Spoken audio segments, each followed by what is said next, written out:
everybody, it's Amy from Northwoods Studio, and today I have a pretty fun video for you. This is the 15 tips, tricks, hacks, and art supplies that have changed my art forever. I think there's a ton of really good tips and ideas and art supplies in this, and I think you'll find it interesting and helpful. So grab yourself something nice to drink and come on in and let's get started. Okay, so if you've been around my channel for a while, you know that I work in a ton of different mediums. I work in acrylic, oil, soft pastel, mixed media, watercolor, colored pencil, and gouache. I love them all. And pen and ink too, although I haven't done that one in a while. So these tips and tricks are for all of them. They really are. So there's probably something here for everybody. This video is sponsored by Magic Fly, an art supply company, but more on that later. Okay, so let's just get right into it. The 15 things, tips, hacks, and art supplies that changed my life. The first one is a supply, and it is my Stay Wet palette for my acrylic paints. Fair note, this is probably moldy. It's been sitting here for 2 months now because I hadn't had a big project to work on. Hopefully it's not too bad. But so if you open it up, yeah, it's a little moldy. There's the paints on a special piece of paper, which I have here. So when it does get moldy, I just switch out the stuff. It's not terribly expensive. This is the paper.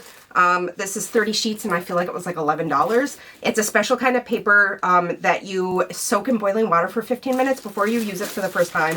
And then you layer one of these sponges underneath. I think these are a touch more expensive. I can't remember exactly. And I also heard since the last time I used this that if you put, I think, a drop of vinegar or a drop of bleach in the water, it'll cut down on the mold. I can't remember which one it was, and I haven't tried it yet, so I can't say for sure. But this will keep your paints, so I don't know if you saw that, but these paints in here, they're from 2 months ago and they're still wet. I could paint with these today if I didn't mind the mold. So definitely if you're doing a painting session, like, you don't have to worry about mold after a week or two. So, you know, as long as you're not like me and forget stuff and leave it there for 2 months, it will be great and wet as long as you need it for. Our next tip for you is a tip, and that is if you're gessoing your own canvases, thin your gesso. That might sound weird, but I didn't realize when I first started gessoing my canvases that the gesso was supposed to be thinned when you got it. And I would put it on there, and no matter how hard I tried, there were always brush lines in it because it was like thick and gloopy and really like textured. And I didn't know you were supposed to actually thin your gesso so that you could get a nice smooth surface on your canvas.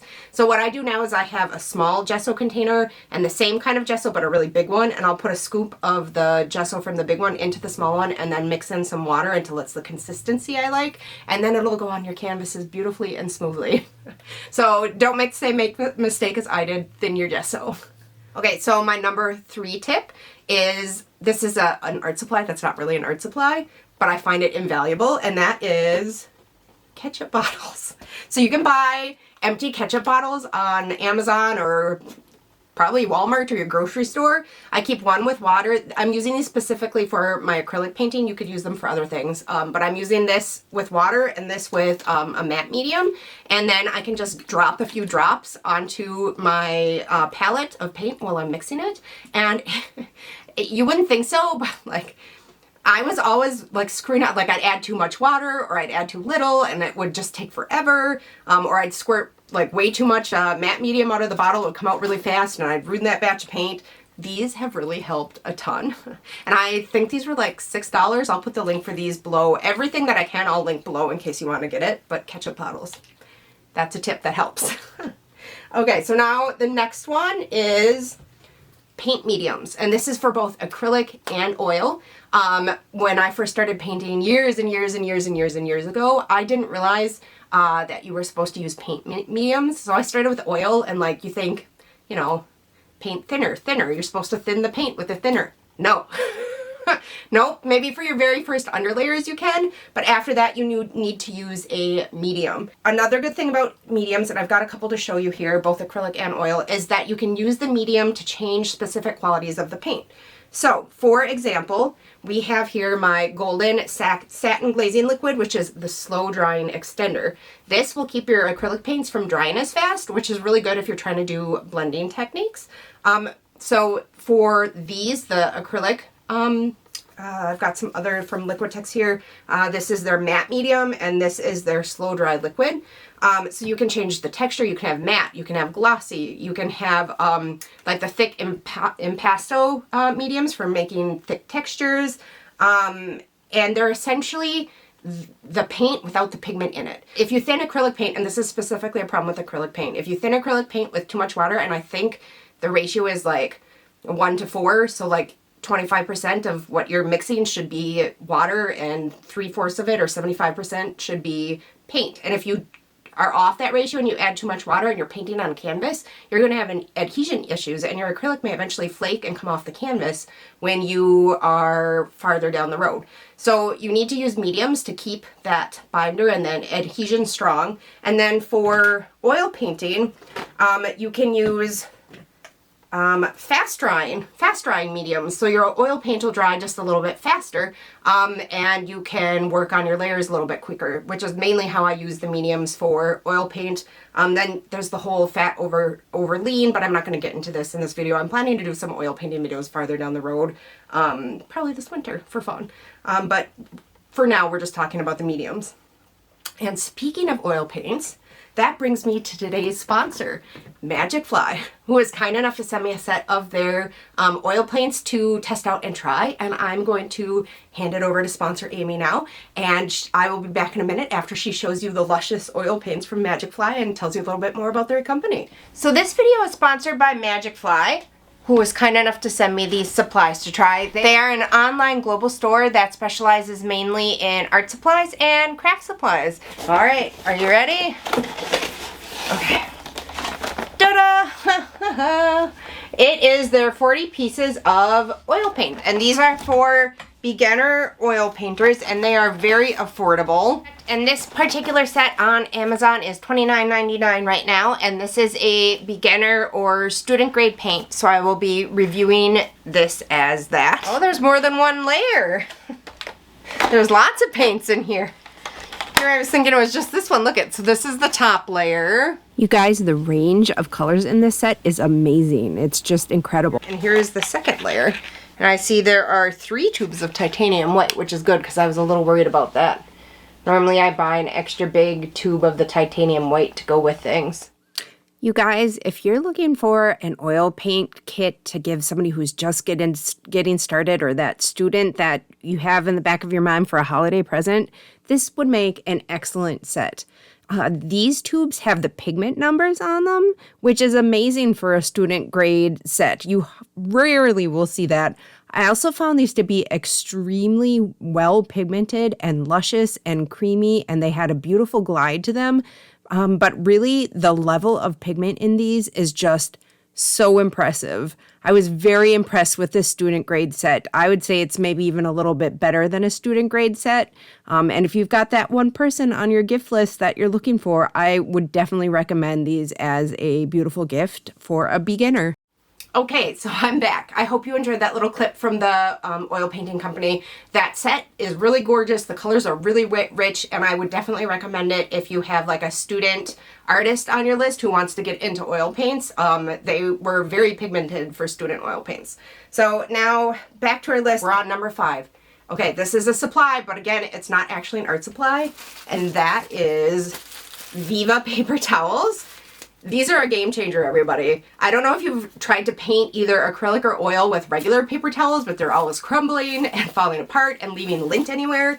These are like cloth in a paper towel form. They won't get lint anywhere. They hold up great. I like to hold one in my hand, and as I'm doing either my acrylic painting or my oil painting, I like to wipe the excess paint off the brush before switching colors or like cleaning or whatever.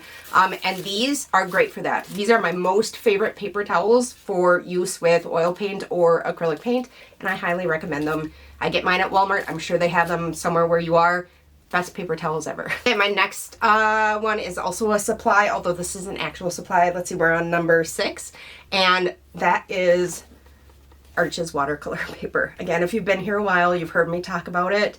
This is my favorite brand of watercolor paper, and I struggled like all get out trying to learn how to watercolor paint until I switched to Arches paper.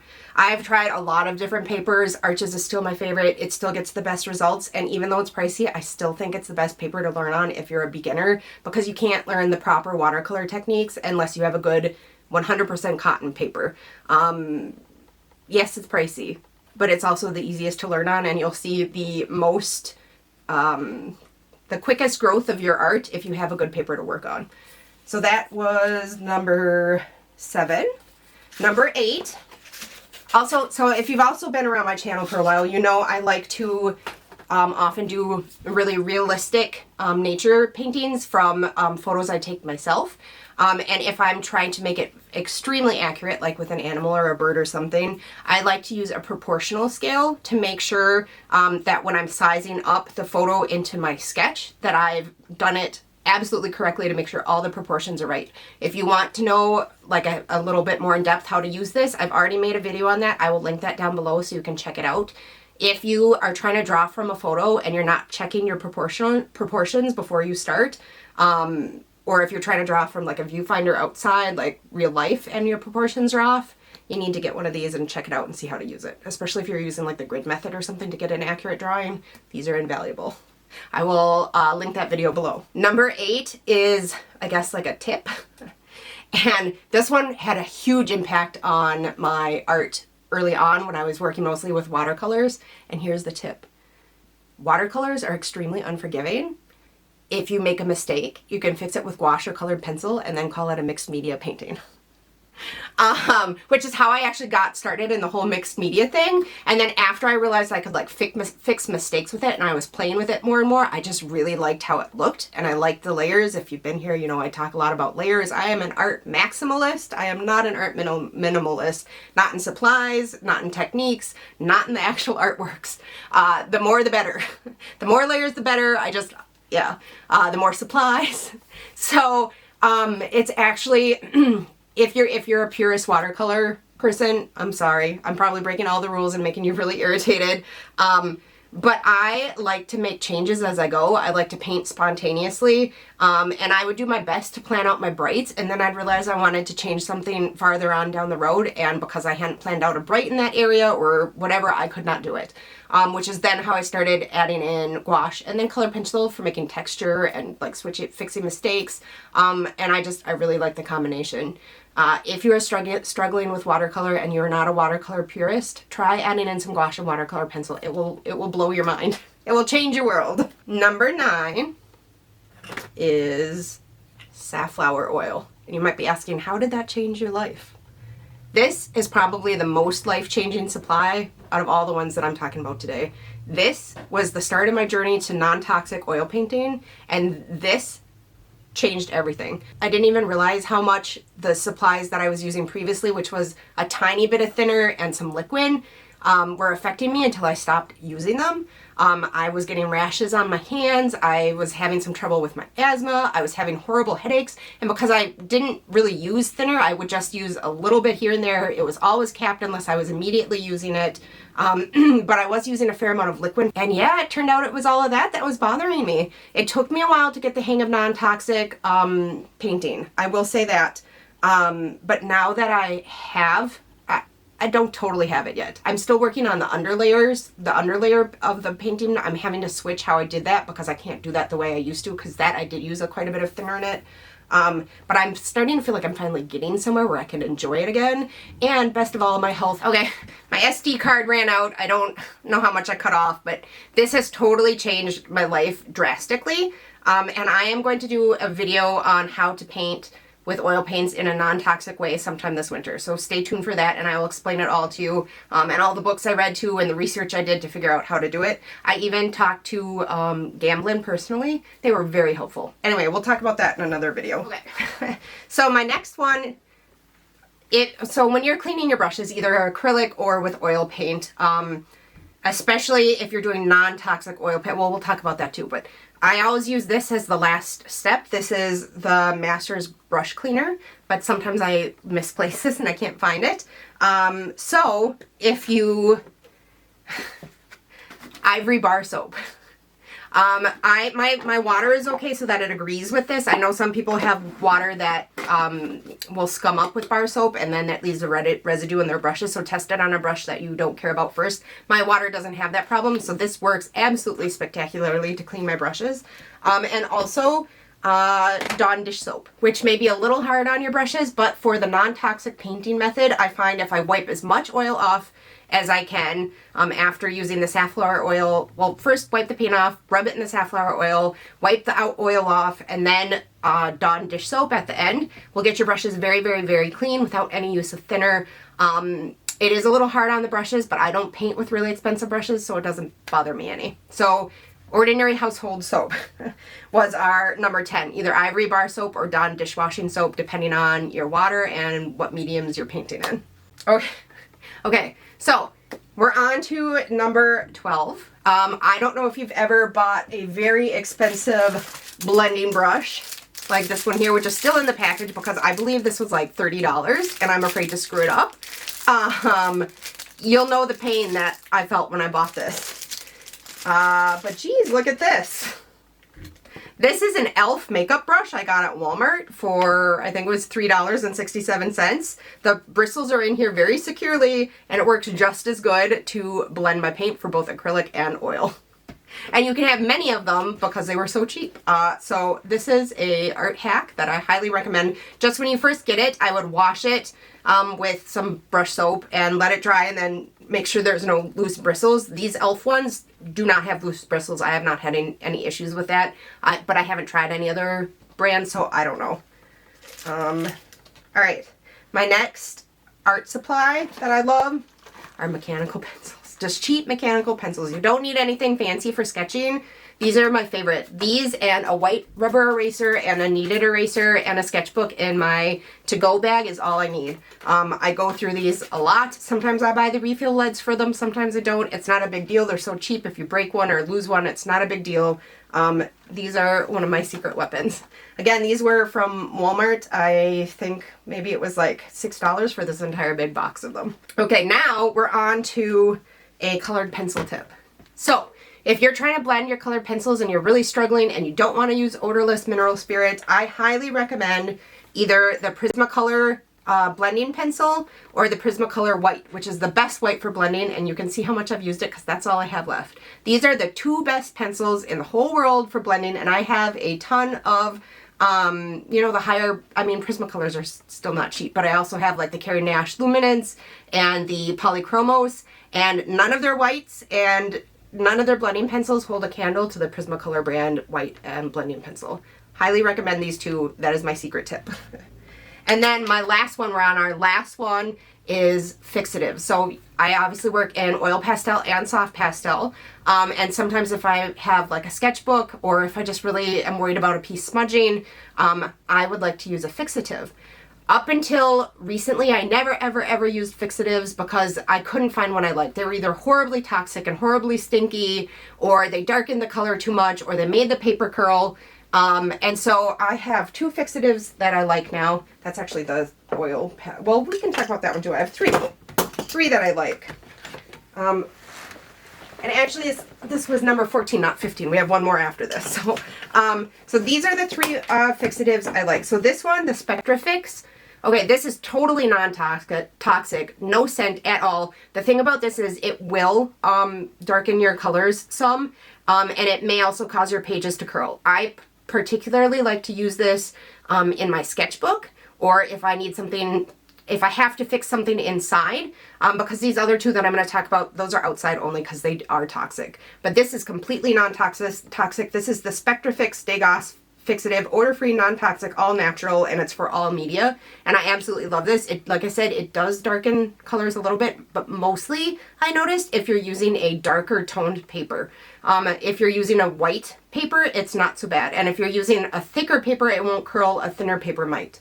And then these are my two most favorite fixatives in the world. They are, however, toxic. These are outside only. This is the soft pastel fixative.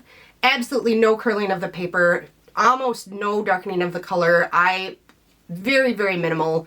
And it just takes like maybe 2 or 3 passes with this. Like you spray it, let it dry 10 minutes, like 3 of them, and it's totally smear proof. And I like this one for soft pastels a lot. But this oil pastel one is a total game changer. And I've talked about this one before. It takes your oil pastels from being like a creamy, always wet mess to feeling like it's totally dry. You can't smear it, you can't smudge it, you can't dent it, you can't ruin it. And it made me feel like I could go from oil pastels being a fun medium but basically unsellable, because how would you transport that to someone who bought it, to feeling like I could actually sell an oil pastel painting. This was a total game changer, and if you like oil pastels, I highly recommend this one. These are both from Sennelier. And then my very last tip, trick, supply, this is a supply. This is the little Prismacolor, let's see if you can see that, the Prismacolor pencil sharpener. This is $8. It's a handheld pencil sharpener. It is by far the best for colored pencils, especially colored pencils that are prone to breakage. You turn the sharpener, not your pencil. That's another trick. If you turn your pencil, that's going to probably make your tip break.